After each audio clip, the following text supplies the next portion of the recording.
Oi, amigos! Eu sou a Chay e hoje falaremos sobre perguntas e respostas. Vou responder algumas que vocês me fazem. Mas antes, se vocês quiserem me acompanhar nas outras redes, no Insta, @umdiacatólico, no Tik, @umdiadecadavez e no Substack, onde eu posto meus textos e aleatoriedades, também @umdiadecadavez ou Chay, tá?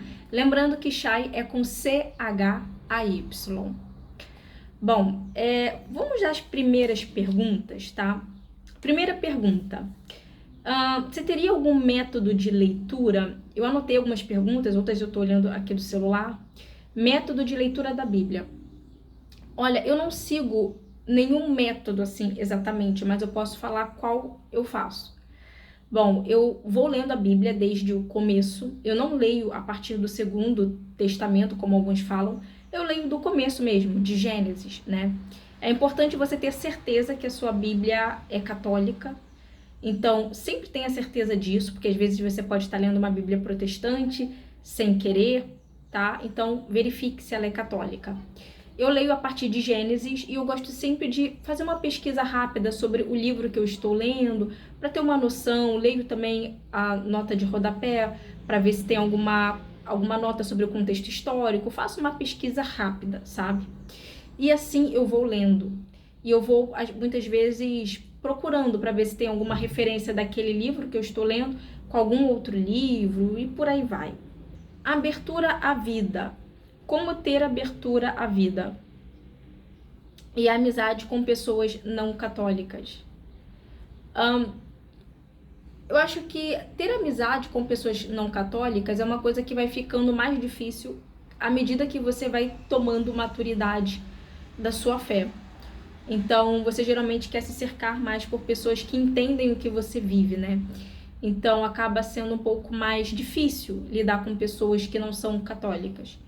Mas, ao mesmo tempo, é muito importante também ter pessoas que não são católicas por perto, porque muitas vezes a gente pode ter uma influência boa sobre elas. Então, muitas vezes a gente precisa estar perto dessas pessoas não católicas para que elas conheçam pessoas católicas, sabe? E quem sabe assim se converter. E sobre a abertura à vida, tem um vídeo já no canal só sobre isso. Passa lá e dá uma olhada, tá? Como explicar para uma criança a questão da transubstanciação na Eucaristia? Meu filho não entende que Jesus é a Eucaristia. Então, muitas crianças têm essa dificuldade, né? Elas olham ali para a hóstia e pensam, nossa, como que isso aqui pode ser Jesus? Bom, de uma forma muito lúdica, eu posso te ajudar dando um exemplo de nós mesmos. Porque hoje nós somos grandes, temos o tamanho que nós temos, mas um dia nós também já fomos do tamanho de um feijão. Um dia nós também já fomos do tamanho assim que cabia na palma da mão. Então, quando a gente vê, por exemplo, uma foto de um bebê, às vezes fica até difícil, né, pra gente pensar, nossa, eu fui essa pessoa, eu já tive esse rosto, eu já tive esse tamanho. Às vezes, pra gente é até estranho. Mas a gente sabe que o corpo mudou, a matéria mudou, né, a matéria, digamos, mas a essência é a mesma. É a mesma pessoa. Então, fala pro seu filho, olha, tá vendo? Eu era desse tamanho, eu também já fui do seu tamanho, pequeno, mas hoje eu sou assim. Eu ainda sou a mesma pessoa daquela foto de quando era bebê, de quando era do tamanho de um feijãozinho, mas embora a matéria tenha mudado, mas eu sou ainda a mesma pessoa. Então, Jesus, ele está na Eucaristia, porque ele está no nosso sacrifício, né? Então, ele se faz corpo e ele se faz sangue. Como lidar com o perdão e o rancor? Eu acho que à medida que a gente vai entendendo que Deus é Pai, fica mais fácil da gente entender essa questão do perdão, porque a gente pede perdão o tempo todo para Deus. E a gente quer muito ser perdoado.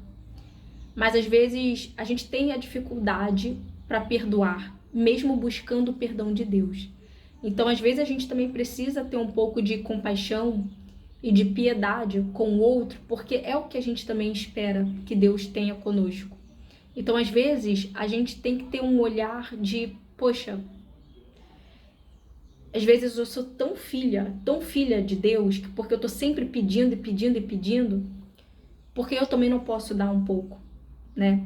Lembrando que o perdão, ele é muito mais pra gente do que pro outro, né?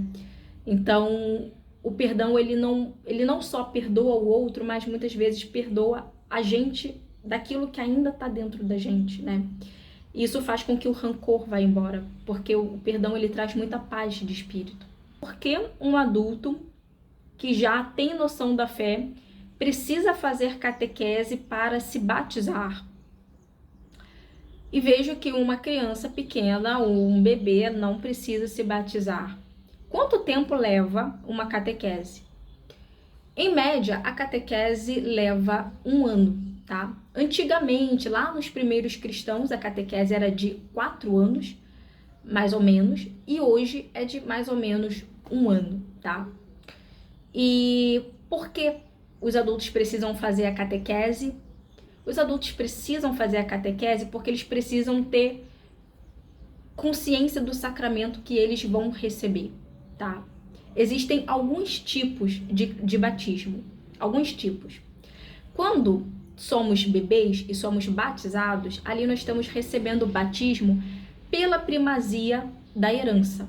Então, essa primazia da herança, ela já consta na Bíblia. Não é à toa que Jesus, né, foi levado ao templo no 8º dia de vida. Ele fez tudo o que um judeu faz.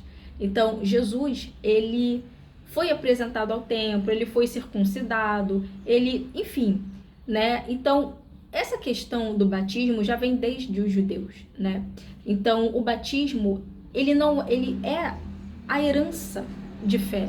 Então, os bebês recebem o batismo pela herança, né? Os adultos, eles já precisam ter essa consciência.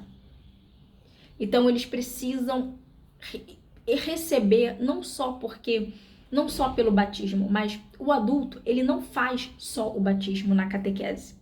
Eu preciso explicar isso, tá? O adulto, quando ele está iniciando na fé, ele não faz só o batismo, ele faz a catequese de crisma. Por quê? Porque a catequese de crisma é a catequese que vai te dar os 3 sacramentos. Ele vai dar o sacramento do batismo, da primeira Eucaristia e do crisma, tá? Então, de uma vez só, essa catequese vai te dar esses 3 sacramentos juntos. Então, é muito importante que você estude para receber 3 sacramentos. No caso, o bebê, ele só recebe o batismo, que é o sacramento de começo, né? A sua entrada na fé. Mas o adulto, ele já recebe 3 sacramentos juntos. Então, ele vai ser batizado, vai receber a Eucaristia e ainda vai ser crismado, tá? E por que a crisma? Porque a crisma é o último sacramento, digamos assim, antes do matrimônio. Então, via de regra, em geral, ele é o último sacramento antes do matrimônio. E a crisma, ela marca a sua maturidade de fé. Então, a crisma, ela serve como a nossa maioridade de fé. É como se fosse, entre muitas aspas, uma formatura. Ali a gente entende que, olha, você já é um adulto na fé, você já tem maturidade na fé, você inclusive já está pronto para servir a igreja. Então, essa maioridade faz sentido que agora que você está pronto para a igreja, que você receba como adulto, tá? Então, por isso também que você precisa da catequese, você precisa estudar, porque são 3 sacramentos e um deles já de maioridade, de maturidade de fé, que é a crisma. Que tipo de comportamento eu devo ter no primeiro encontro? Bom, no primeiro encontro seria muito importante vocês já fazerem algumas perguntas, não ficar botando a pessoa contra a parede, tá?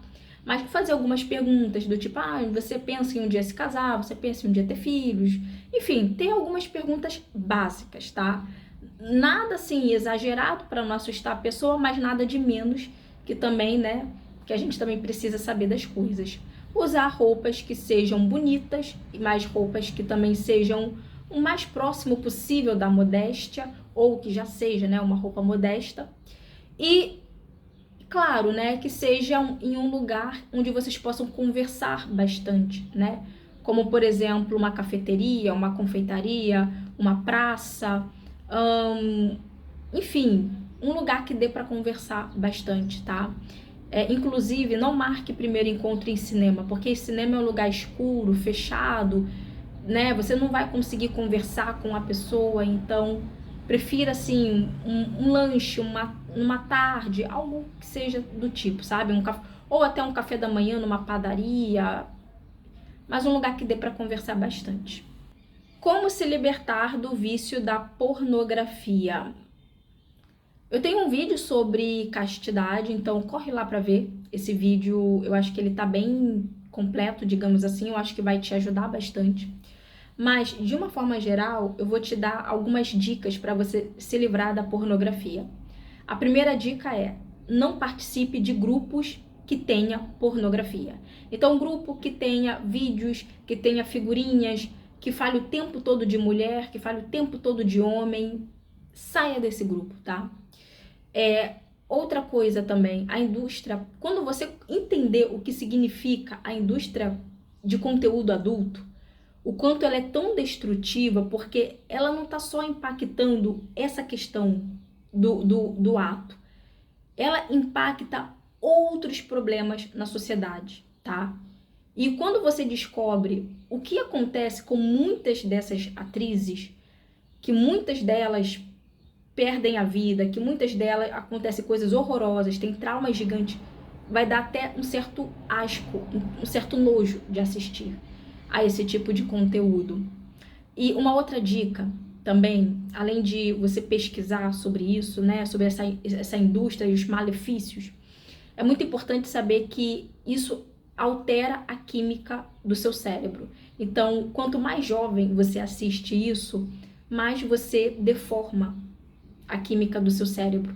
E isso não sou só eu que estou dizendo, tem vários estudos científicos que apontam que isso deteriora o cérebro, a saúde mental, e que isso até mesmo impacta a questão da cognição, sabe? Principalmente em pessoas jovens. E uma outra coisa interessante, evite de ficar sozinho e principalmente evite de ficar sozinho no quarto. E evite também de ficar com o celular no banheiro para evitar certas oportunidades, certas circunstâncias, tá? Dicas para homens solteiros que estão desesperados e acham que vão morrer sozinhos. Bom, acho que a melhor dica que eu posso dar para essas pessoas que dizem estar desesperadas é: se você se desesperar, vai ser pior. Se você acha que está ruim, se desesperando vai ficar muito pior. Porque você vai começar a fazer escolhas inconsequentes por causa do desespero. Então, às vezes a gente também precisa ter fé e ter uma paciência ativa para correr atrás. Não correr atrás assim literalmente, mas estar sempre se movimentando para que isso aconteça, né? E também ter pressa não é bom, né? Porque tem gente que tem pressa por causa da idade. Aí imagina, a pessoa vai envelhecendo, não, eu tenho que casar porque eu já tô com 30 anos. Aí casa com a pior pessoa disponível só porque ela chegou ali aos 30 anos. Faz sentido algum, né? Aliás, é muito melhor às vezes ficar sozinho e ficar bem do que às vezes se juntar com uma pessoa que não vai te agregar em nada. O que rezar depois de comungar? Bom, a primeira coisa que eu preciso dizer é que o melhor momento para você rezar é quando você estiver comungando, quando você estiver com a hóstia na boca. Esse é o melhor momento para rezar, tá? Tirando esse momento, o melhor momento para rezar é quando você estiver no sacrário.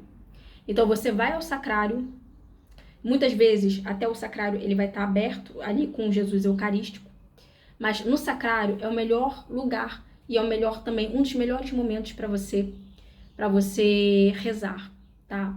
Inclusive, é muito difícil você pedir algo no sacrário e não acontecer o que você tá pedindo. Claro, né? Você também não vai pedir besteira, né? Óbvio. Mas pedir no sacrário é uma coisa única. Então, se você tiver um pedido muito importante, peça no sacrário, tá? Inclusive, eu sempre peço perdão no sacrário. O que rezar depois de comungar? Bom, você pode pedir perdão, pedir por saúde, pedir também, pedir graças, pedir livramentos. Eu sempre peço 3 coisas. Eu sempre peço perdão, livramento e graça. São 3 coisas que eu sempre peço a Deus, mas a primeira é sempre perdão, né? Porque é o que eu mais preciso. É difícil evangelizar nas redes sociais e como evangelizar sem ser chato. Olha, na vida real, assim, no meu dia a dia, eu não costumo muito ficar evangelizando, assim, até porque eu convivo com muita gente que não é católica. Eu procuro fazer com que a minha vida seja um instrumento de evangelização. E mesmo que eu não precise, de fato, abrir a Bíblia para isso, sabe? Então, às vezes, a sua postura, o seu jeito, o que você fala, como você vive, às vezes já é um ato evangelizador, né? Então, por exemplo, outro dia uma pessoa me perguntou por que eu não comia carne bovina, suína e tudo mais às sextas-feiras. E eu expliquei, porque católicos, né, fazem abstenção da carne às sextas-feiras. Aí fui explicando. Então, assim, por causa de um momento, assim, do meu dia, a pessoa já conheceu uma coisa sobre a Igreja Católica, sabe? Então, às vezes, você não precisa ficar ali trazendo o sermão ou abrindo a Bíblia. Às vezes, assim, coisas do seu dia a dia, uma curiosidade, uma particularidade, isso já é, assim, evangelizar, já é jogar um pouco de Jesus e da igreja para a pessoa, sabe? Eu gosto sempre de fazer de uma forma muito espontânea e natural. E geralmente as pessoas se interessam, então. E claro, nunca fazer nada forçado, repreendendo. Não, pelo amor de Deus, tá? Chay, você já leu os clássicos da literatura, tipo Tolstói, o outro, acho que ele escreveu, Dostoiévski. Sim, já li, sim, os clássicos ocidentais, já li também um pouco da literatura oriental, então eu já li alguns poemas japoneses, já li algumas histórias coreanas também, já li. Eu gosto muito dos clássicos, né? Então eles fazem parte da minha vida. Já li sim e eu gosto bastante e sempre recomendo a todos. Bom, e sempre tem aquelas pessoas que me pedem muito uma lista de livros para ler. E eu quero muito fazer essa lista, não só de livros clássicos católicos, mas de livros que podem te ajudar em questões do dia a dia, como masculinidade, feminilidade. Inclusive, eu vou fazer, tá, uma lista de livros só sobre masculinidade ou livros que sejam para homens, tá? Ou uma lista só para as mulheres, coisas assim que eu acho que pode impactar no nosso dia a dia. Inclusive tem até alguns livros de receitas que eu também quero trazer para vocês. Mas assim, fazer essa curadoria dá trabalho e requer tempo. Então é por isso que eu demoro para trazer, tá? Até porque eu também preciso ler alguns livros, preciso ter certeza daquilo que eu tô indicando para vocês. Bom, espero muito que vocês tenham gostado desse nosso bate-papo. Não esqueça de curtir, de seguir, de comentar. Se tiver alguma pergunta, deixa nos comentários que eu vou ler e responder. Um beijo e até o próximo vídeo. Tchau, tchau.